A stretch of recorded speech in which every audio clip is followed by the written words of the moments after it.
Toc toc, réveillez-vous. Shalom. Ah ben, nous sommes hymne spirituel matinal et merci de nous recevoir encore une fois chez vous au travers de cette vidéo. Ensemble, nous voulons hisser les drapeaux Jésus-Christ. Alléluia, alléluia. Nouveau jour, nouvelle vie, nouvelles opportunités, les amis. Est-ce que nous ne pouvons pas dire Amen, les amis, mais aussi accompagner cela d'une acclamation digne de notre roi qui nous prépare pour de nouvelles opportunités. Ah oui, chaque jour, c'est un appel aux opportunités. Dis cela sur ta vie qu'aujourd'hui, toi qui tombes sur cette vidéo, lève-toi avec l'idée que les opportunités t'attendent dans le nom de Jésus-Christ. Wow! Celebrate Jesus, celebrate. Notre thème de l'année, vous ne l'avez pas oublié, un thème qui nous a tellement fait du bien, une année de profondeur avec Dieu.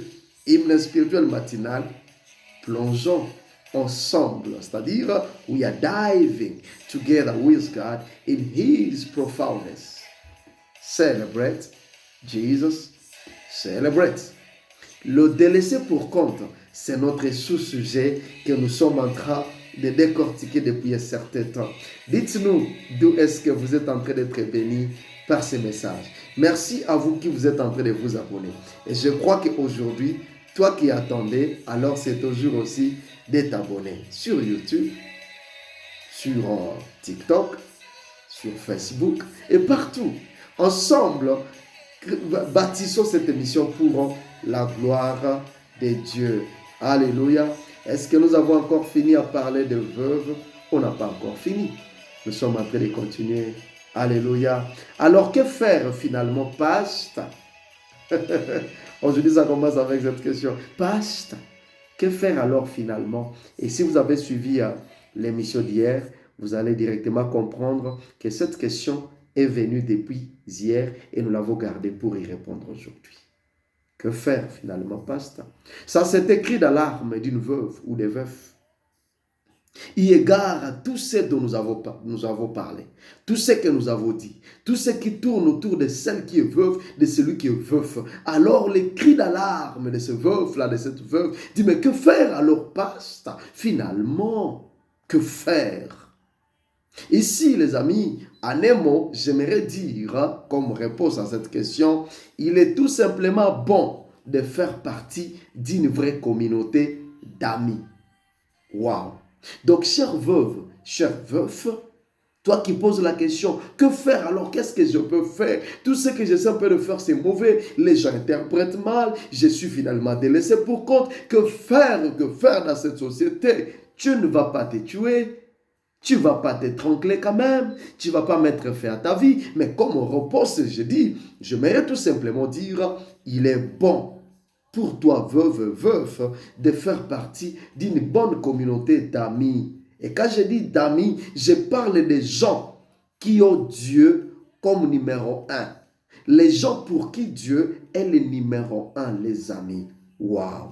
Les amis, vous savez, lorsque quelqu'un a fait de Dieu le numéro un, les amis, c'est une personne très excellente. Waouh! Voilà un peu ce que nous pouvons donner comme réponse. Cherchez à faire partie d'une communauté, pas n'importe laquelle, mais les gens qui ont fait de Dieu leur numéro un, number one. Alléluia. Waouh. C'est-à-dire tous ces gens ici, ils vous considèrent comme des personnes devant être écartées, puisqu'ils ne sont pas vrais et ne l'ont jamais été, même quand votre conjoint ou conjointe était encore là. Tous ces gens-là qui vous considèrent comme quelqu'un qui doit être écarté, qui vous déconsidèrent, ou bien qui vous voient comme devant être délaissés, c'est-à-dire tous ces gens n'ont jamais été vrais. Même lorsque votre conjoint était encore là, ils n'ont jamais été vrais et ils ne sont pas vrais. C'est pourquoi ils vous traitent de la sorte. Alléluia. Même quand vous étiez encore en couple, ils n'ont jamais été vrais, quoi qu'ils étaient autour de vous, souriant, riant avec vous, mangeant, buvant ensemble. Ils n'ont jamais été vrais. C'est pourquoi, comme remède ici, chère veuve, ce qu'il faut faire, c'est de s'entourer d'une communauté de bonnes personnes qui ont fait de Dieu leur number one. Ah. Retour à notre texte, là où nous avions commencé cette affaire, 2 Rois chapitre 4, et cette fois-ci aujourd'hui, nous allons plus nous focaliser sur le verset 3, mais aussi le verset 4 va apparaître un peu après. Alléluia. La Bible dit, et il dit, va demander en dehors des vases chez tous les voisins, des vases vides, et ne demande pas en petit nombre ne demande pas petit nombre, chère veuve, va demander. Alléluia. Waouh. Ce qui nous émerveille ici, c'est cette manière de faire du prophète Élisée. Les amis, c'est vraiment waouh.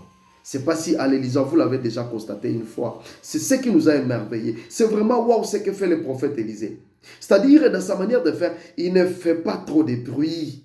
Du genre, ah ok, tu as besoin de la solution. Regarde tes enfants là, derrière ce mois, alors tu vas voir. Il ne fait pas trop de bruit, ce prophète Élisée.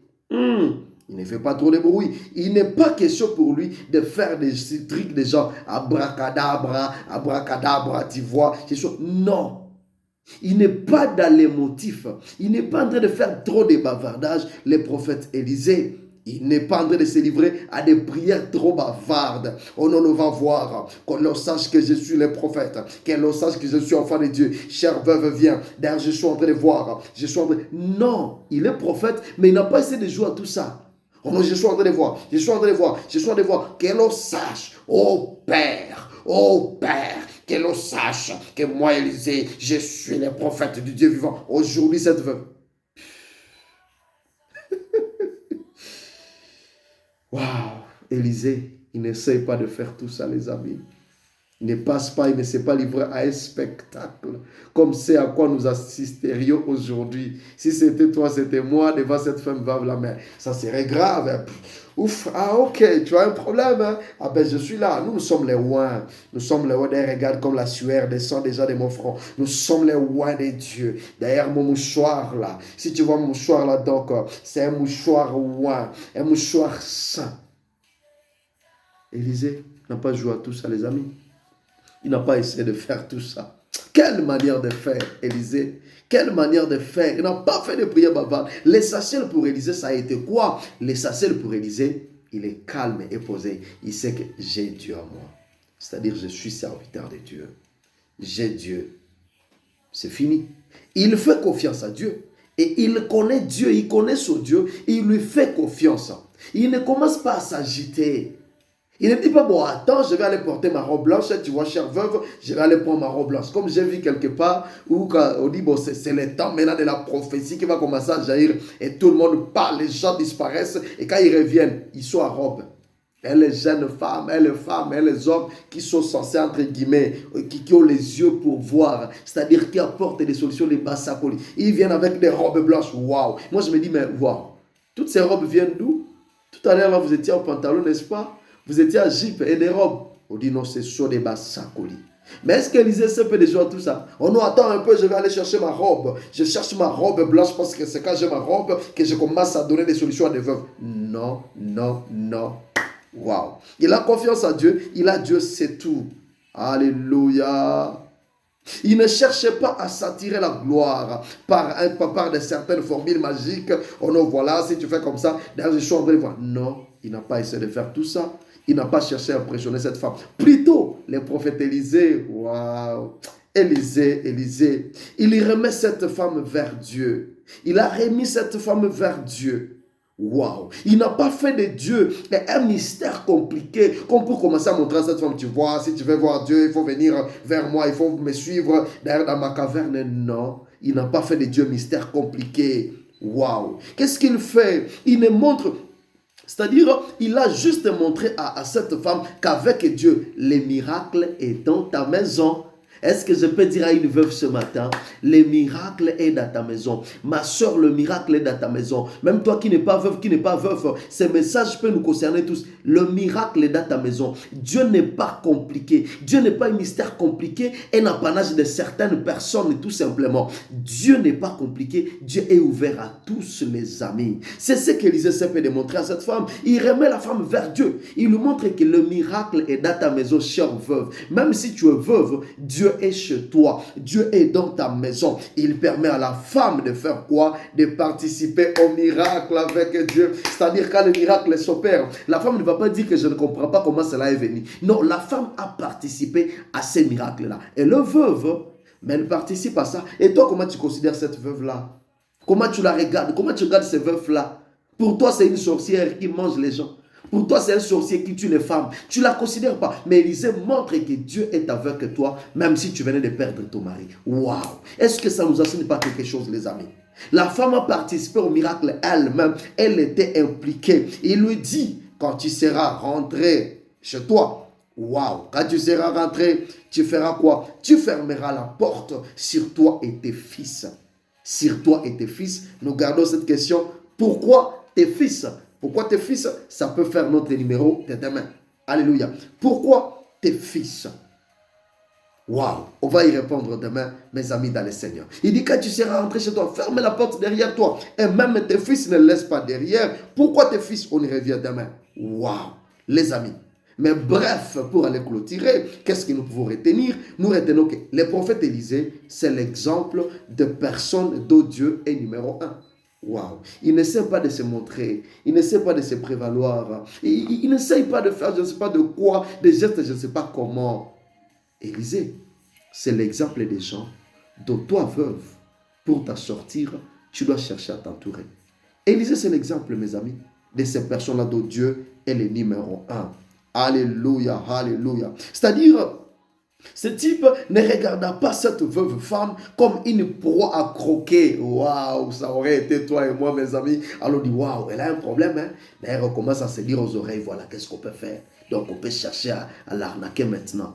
C'est-à-dire, même ce vase-là qu'elle avait à la maison, on peut dire, non, donne-moi ce vase-là, donne-moi cela. Moi, je suis le roi de Dieu. L'Esprit de Dieu me dit, va m'apporter là tout ce qu'il y a dans la maison, cherche le fils quelque chose, donne à moi. Mais Élisée ne regarde pas cette femme comme une proie à croquer. Mais si c'était toi et moi, on allait dire, à l'occasion, je suis là, je suis prophète, j'ai faim, apporte-moi cela, Dieu va te pourvoir. Ah bon? Mais lui n'a pas essayé de faire ça, les amis. Il n'a pas essayé de voir cette femme comme quelqu'un qui devait être croqué. Ça serait toi et moi. Ouh, cette femme veuve. On allait ravir même ce vase d'huile qu'elle avait. On dit, c'est moi les ouins. Les ouins doivent d'abord manger. Les ouins ont besoin d'huile. Et vous allez rester en train de vous débrouiller. Ah bon? Élisée, est-ce qu'il n'est pas en train de nous enseigner quelque chose? Toi et moi, on aurait ravi même ce vase d'huile et partir avec, et après, rien ne se ferait même. Ce type qui n'a pas usé de trafic. Donc, Élisée, c'est un type de cet homme de Dieu qui n'a pas usé de trafic d'influence pour essayer de mater cette femme, pour essayer d'arnaquer cette femme. Mais aujourd'hui, parce que je suis pasteur, je suis prophète, je suis encadreur, je ne sais pas, je suis qui? Alors, parce que je suis chef de famille, je suis beau-père, je suis grand frère à celui qui venait de mourir. Comment cette veuve-là devait souffrir? Derrière tout, on vient la ravir. On ravit et l'argent, on ravit et des parcelles, on ravit et la maison, on ravit même des enfants. Et on dit, va au diable. Waouh! Les veufs sont marginalisés, les veufs sont stigmatisés. Mes amis, est-ce que le prophète Élisée ne nous enseigne pas quelque chose? Il n'a pas profité de ce trafic d'influence pour arnaquer, mais pour abuser de cette femme. Waouh! Il y a même beaucoup qui abusent, même sexuellement. Bon, elle est veuve, elle va me faire quoi? D'ailleurs, bon, pour une bonne délivrance, tu sais, il faudra qu'on couche ensemble pour une vraie délivrance parce que tu vois, il faut que tu sois lavé sexuellement. Ah bon? Élisée n'essaye pas de faire ça. Il n'essaye pas d'abuser de cette femme, les amis. Il n'a pas fait ça. Il n'a pas fait ça.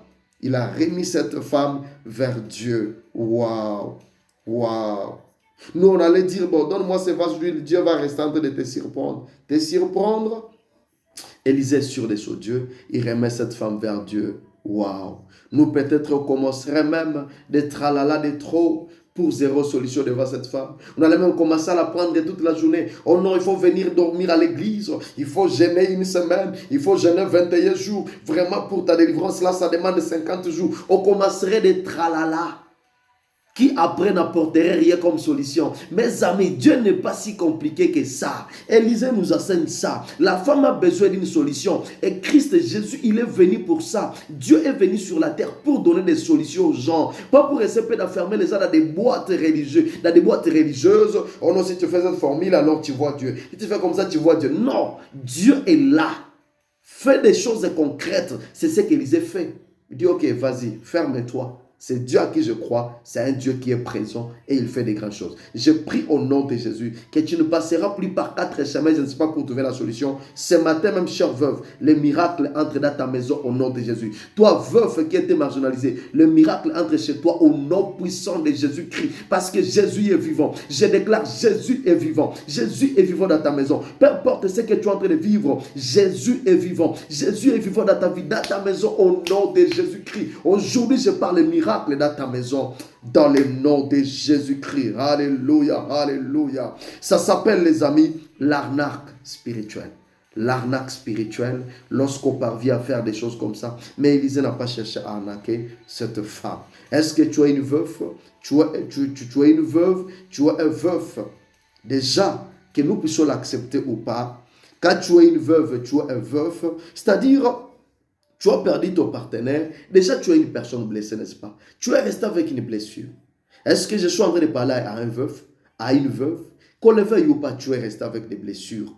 Waouh! Maintenant, pour t'en sortir, voici le remède que je viens de donner, les amis. Cherche à t'entourer. Je dis, il est alors important de reconsidérer et de sélectionner les gens autour de nous dans le nom de Jésus pour guérir. Que le Seigneur vous bénisse. Est-ce qu'on peut prier ensemble? La prière pour ce matin, c'est que nous prions pour que l'aide du Saint, que par l'aide du Saint-Esprit, les gens bien viennent vers toi au nom de Jésus. Je prie que les gens bien viennent vers toi au nom de Jésus par l'aide du Saint-Esprit. Désormais, au nom de Jésus, je déclare que tu sauras détecter qui est vrai et qui est faux autour de toi. Et si déjà tu étais entouré des gens de mauvaise foi, nous prions par la puissance du feu du Saint-Esprit que ces gens soient cachumés et qu'ils soient délocalisés, ôtés de ton chemin au nom puissant de Jésus. Pour clôturer, je dis au nom de Jésus, le miracle n'est pas loin. Le miracle est dans ta vie. Le miracle est dans ta maison. Au nom de Jésus-Christ. Amen. Soyez bénis. Partagez cette émission. Aimez, mais aussi abonnez-vous pour la gloire de Dieu.